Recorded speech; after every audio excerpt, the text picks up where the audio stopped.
happened, what would have the Shadowfiend would have been massive. Right. So it was really crucial for them to make sure that the Shadowfiend had a bad start. He had to spend a lot of time to come back, even though he, like Sim mentioned, he got back on equal footing with the Silencer. But if a Shadowfiend has equal footing with a Silencer, I personally, as a Silencer, wouldn't have any issues with that, because I feel Shadowfiend is a hero that you have to get ahead, and if you're even on the on even footing with the Silencer, it's obviously better for the Silencer, since in team fight, Silencer does more with the ultimate, and he does pure damage as well. So I feel, in that regard, VP are really happy about that.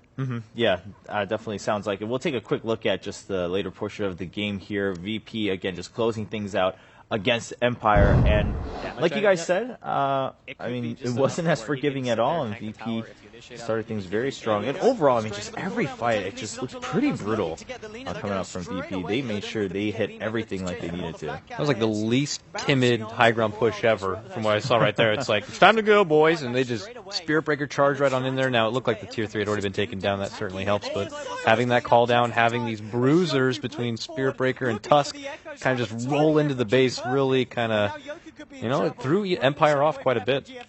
Empire made it a little bit too easy for VP on this final push, I think. Loa Dance was caught completely out of position near the entrance of the base.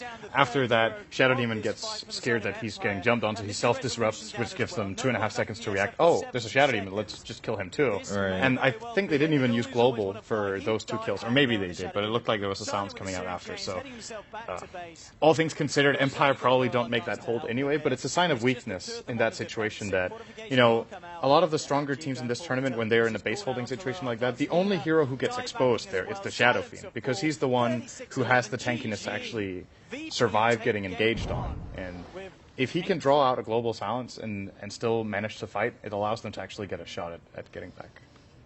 Yeah, so there's game 1. Of course, it is a best of 3 series, but just from what we saw in game 1, it looks like VP's not willing to let that momentum go anytime soon. What do you guys think? I think they have to prioritize more on their lanes. Like, when we talk about Ember is really weak in the lane. So for Empire, yeah. He was up against Tusk plus Spirit Breaker, and he just had a really hard time, and he got even, I think, killed once or twice in the lane.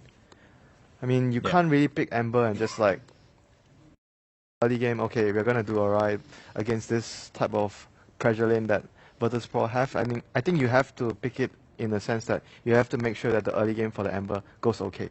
Like, at least the other lanes has to go well too. Like, the Shadowfiend didn't have a hard time. Ember didn't have a... I mean, the Shadowfiend had a hard time. The Ember had a hard